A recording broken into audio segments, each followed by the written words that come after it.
Hello there, Star Wars fans. Jonesy here from the Hyperspace Database with today's episode, the Bothan Species. The Bothans were a humanoid mammalian species that hailed from the planet Bothawai and were famous for their intellect and devious natures, often acting as spies and politicians. The average Bothan was around 1.4 to 1.5 meters tall, had brown or cream-colored fur all over their bodies, and had brown, green, or violet eyes. The most interesting feature of the Bothan species was in their fur, which rippled in gentle waves depending on their mood, which was called rendui. This ability let Bothans communicate with other members of their species secretly, but was a double-edged sword, as this tell could also be identified by a fellow Bothan to identify if the other was lying. While most Bothans had long, pointed ears and were often bearded, the overall shape of their faces was varied, as some looked more canine than others, some looked feline, and some others looked equine, both male and female. There were also instances of rare interbreeding with other races, as evidenced in the half-Bothan Jedi Master Valenthyne Farfalla, who served with Lord Hoth in the Sith Wars, 1,000 years before Yavin. The Bothan species is very mysterious in canon material. In fact, they are never officially seen on screen in any of the Star Wars movies or shows, though there are several aliens who appear to have been designed on their depictions from legends. On the other hand, Bothans appear in numerous methods in Star Wars media and legends, from comic books to video games to novels, just to name a few. The average Bothan was not very tall or strong, as their overall culture stemmed from the philosophy that the pursuit of influence and political power was the most important goal in life. This led to incalculable amounts of backstabbing, political maneuvering, and defamation, as it was seen that in order to promote oneself, clawing up the ladder in whatever way possible was acceptable. Because of this, Bothans as a society were not easily trusted, and they were not all that trusting themselves, constantly looking over their shoulders and expecting others to betray them. However, this did not stop them from getting involved in things greater than themselves, as many Bothans were involved with the Rebel Alliance, though they were often members of spy networks and intelligence units rather than commando units.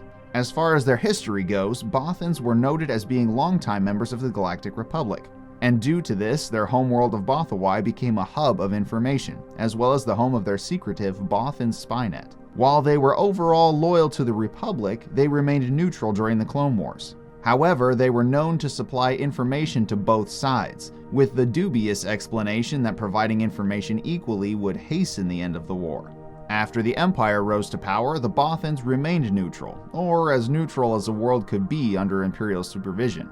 However, both sides used Bothawai as a clandestine meeting place, and much information was exchanged for the Imperials and the Rebels. While the Bothans remained neutral as a people, many served the Rebel Alliance openly, which led to the Emperor retaliating against the Bothans for their treachery, slaughtering hundreds of them for providing information to the rebellion. The Bothans were most famously credited with acquiring intelligence about the location of the second Death Star in Return of the Jedi, and discovering that the Emperor would be on board the station inspecting the progress of the construction crews. This, of course, led the Rebel Alliance to attack and destroy the battle station, though the team of Bothans that acquired this information died bringing it to the Alliance, and the attack turned out to be a trap laid out by the Emperor, though the Rebels did eventually succeed.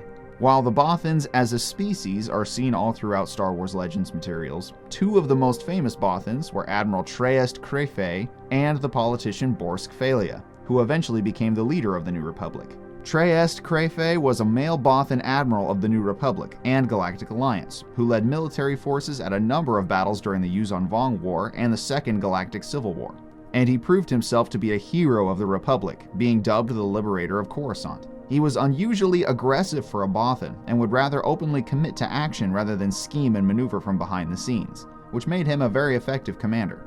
He was a cousin to Borsk, though they were polar opposites, and they often fought due to differences in policy and tactics. Borsk, on the other hand, was an ambitious Bothan that rose to power in the reign of the New Republic, and was involved with the Rebel Alliance during the Galactic Civil War. Starting as a political activist from a very early age, Phalia quickly became a political force to be reckoned with, and emerged as a leader in the Bothan Spynet. He saw that the rule of the Empire was coming to an end, and wanted to rise with the new political faction.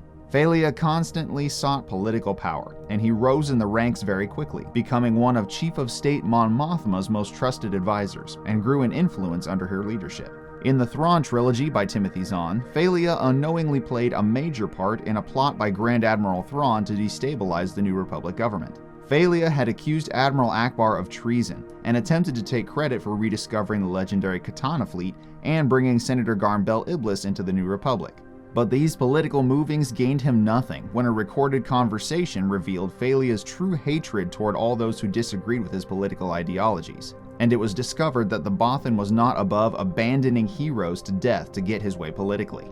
Despite this incredibly destructive political blunder, Phalia was able to slowly earn back much respect by the time of the Black Fleet crisis, some 7 years later. And after Leia Organa resigned as the Chief of State, Borsk ran for office and was elected. He had finally reached the pinnacle of political power in the New Republic, but his time as Chief of State came at the worst possible moment, as the warmongering Yuuzhan Vong invaded the galaxy soon after. Phalia was torn in several directions, trying to maintain peace in the New Republic, attempting to negotiate with the Vong, and failing to keep Luke Skywalker's Jedi under his control at the same time. Borsk made some incredibly foolish decisions in order to spare himself and his position in the New Republic, and let the Vong advance and take over worlds in order to spare the planets in Bothan space. Unfortunately for Phalia, the Vong were not satisfied with coexisting, and they attacked Coruscant, forcing its citizens to flee for their lives. All of Borsk's hard work, scheming, and maneuvering went up in the smoke of the fire of Coruscant burning, and the Bothan knew that his life and reputation were about to be destroyed. Phalia would attempt one last maneuver, though, attaching a bomb to his heart monitor in an attempt to destroy the Yuuzhan Vong leader Sae-Vong La in a suicide attack, making himself a martyr. Sadly, Sae-Vong La had anticipated this tactic and sent a subordinate to meet with the Bothan instead. When given the choice, Phalia refused to surrender, and the Vong subordinate killed him, which set off the bomb and obliterated the Imperial Palace, as well as over 25,000 Vong warriors. This final action many years later was considered a great act of heroism, and he was seen as a martyr by his people and many in the New Republic, despite the dark actions of his past. The Bothan people were famous for their formidable intellect and cunning, and they were extremely effective at gathering information and running their spy network. And although they were devious and wary, they were also brave when the situation called for it, and the Rebel Alliance and New Republic benefited greatly from their heroic actions and dependable intelligence. Want to know more about great Star Wars topics just like this one? Be sure to check out my channel for more great videos, hit those like and subscribe buttons, and the bell to be notified every time I publish something new. Be sure to select all notifications to never miss out on a new episode that I publish. Be sure to hit me up in the comments too, because I really love talking to you guys. Thank you so much for watching this video, and I will see you in the next one.